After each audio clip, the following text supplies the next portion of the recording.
As we look at the shifting landscape for August 20, the entire dynamic of the town is pivoting in a completely different direction. We are moving away from the loud, explosive confrontations of the past few weeks and entering a phase of quiet, intense psychological warfare. Everyone is making moves, but absolutely nobody is playing the game they claim to be playing. Jordan is standing at the edge of a massive corporate precipice. Kai is unearthing a terrifying misdirection. Rick is letting his insecurities dictate a romantic sabotage. And the intricate web connecting Drew, Ava, Nina, Brennan, and Willow is about to violently snap. It is a masterclass in deception, but the most compelling part of this unfolding drama is that the deceivers are ultimately deceiving themselves. Let us start with Jordan, because her trajectory is taking a fascinating and highly unexpected turn. She receives an offer that could fundamentally alter her future, and it is not just a standard career shift or a lateral move within the public sector. I strongly suspect she is being headhunted for the chief executive position at the corporate empire formerly run by Jasper.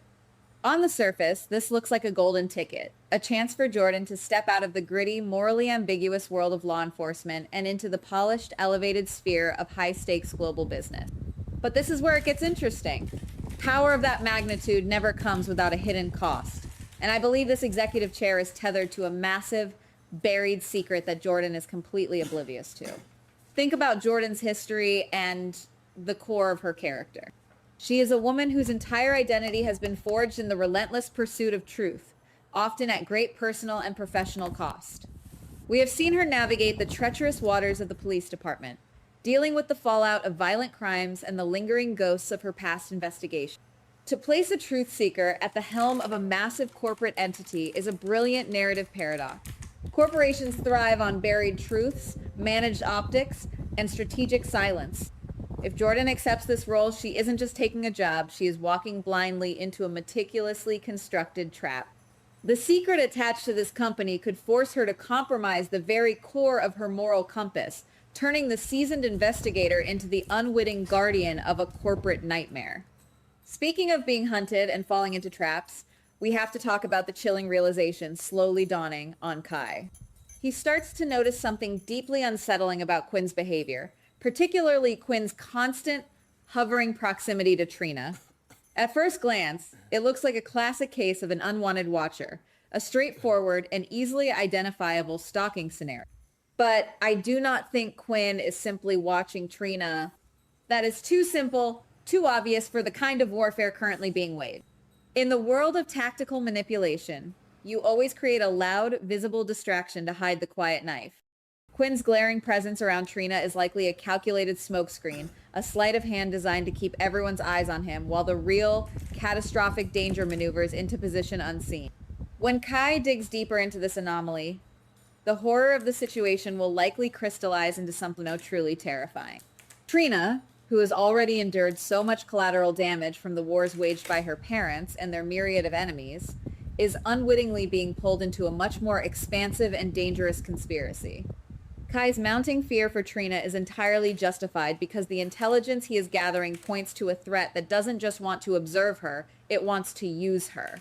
Trina is a pawn in a game she doesn't even know she is playing, and Kai's desperate race to uncover the true architect behind Quinn's distraction adds a layer of suffocating tension to her narrative arc, proving once again that innocence is the biggest liability in the... While Kai is dealing with literal, physical threats, Rick is busy manufacturing elaborate emotional ones. Rick seeks out Sunny, and while the ostensible reason might be to discuss his intentions to propose to Liz, I think the real motivation is rooted in deep-seated paranoia and a desperate need for control. Rick has picked up on an unusual, unspoken intimacy between Liz and Dante. He is beginning to suspect that Dante is hiding his true feelings, masking a profound emotional shift beneath a thin veneer of platonic friendship and co-parenting solidarity. Sunny, playing the rare role of the calming voice of reason, will likely try to reassure Rick, insisting that Dante's heart is still firmly anchored to Lulu. But Rick is not a man who easily accepts reassurance, especially when his own insecurities are screaming at him in the dark. We have to remember who Rick is at his absolute core. He is a man who operates on leverage, emotional manipulation, and preemptive strike. He doesn't just observe a potential threat to his relationship, he actively seeks to isolate and neutralize it. This is exactly why I predict Rick will go directly to Lulu. He will frame his visit as a benevolent gesture, a supportive attempt to help Lulu reunite with Dante and rebuild their fractured family. But beneath that altruistic mask, Rick is on a ruthless reconnaissance mission. He wants to probe Lulu to see what she actually knows about Dante's internal state. Rick is using Lulu as a wedge to secure his own future with Liz, completely disregarding the emotional wreckage he might leave in his wake as he tears open old wounds. But let me pause and argue with myself for a moment. Am I being too cynical about Rick? Is it possible that his concern is genuine and not entirely self-serving? Perhaps Rick, with his hyper-vigilant nature and history of reading between the lines, is the only one seeing the reality of the situation clearly. Dante has been incredibly guarded lately, quietly navigating his complicated feelings while trying to do the right thing for everyone involved. Maybe Rick isn't just acting out of jealousy. Maybe he has accurately diagnosed a massive emotional fracture that the rest of the town is willfully ignoring. However, even if Rick's diagnosis is completely correct, his methodology is inherently destructive. The deeper he digs into the complex, intertwined dynamic between Dante, Liz, and Lulu, the more likely he is to unearth a truth that absolutely none of them are prepared to handle. Meanwhile, the grand chessboard involving the town's most ruthless players is undergoing a seismic, unpredictable shift. Drew and Ava are abruptly changing their entire operational strategy.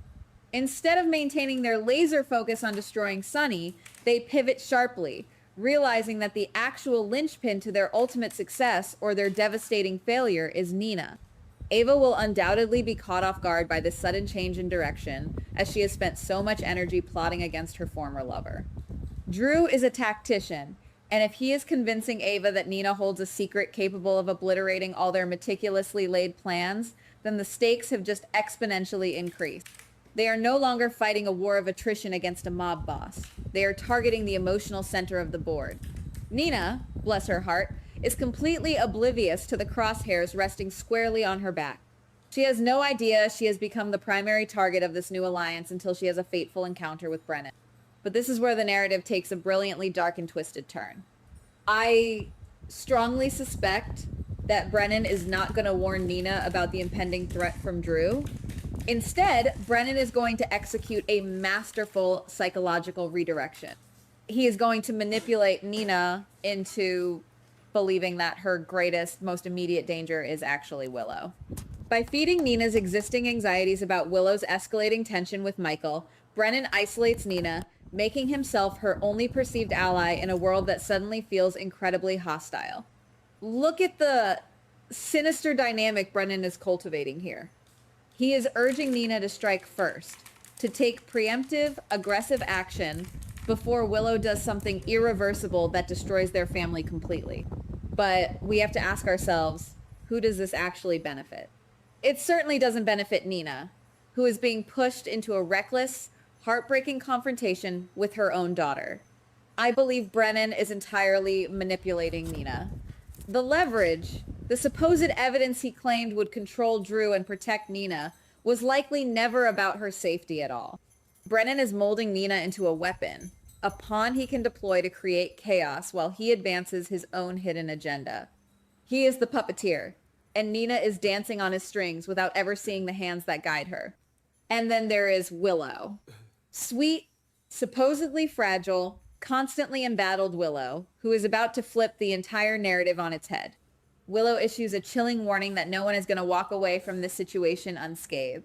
The immediate assumption by the town, and perhaps by us as the audience, is that she is aiming this threat directly at Michael, a bitter byproduct of their deteriorating relationship and mounting resentment. But I feel strongly that Willow is pointing at something much larger, a secret that completely eclipses her marital discord. Willow is tired of being the victim, tired of being the piece that everyone else moves around the board. She is stepping out of her defensive posture and launching a massive, calculated counteroffensive against everyone who has tried to break her. Instead of cowering from the immense pressure, Willow is going to weaponize her knowledge. She knows the secrets, she knows the deep-seated vulnerabilities of the people trying to control her, and she is finally ready to use them. If Willow truly decides to flip the table, The fallout will be absolutely catastrophic for everyone involved.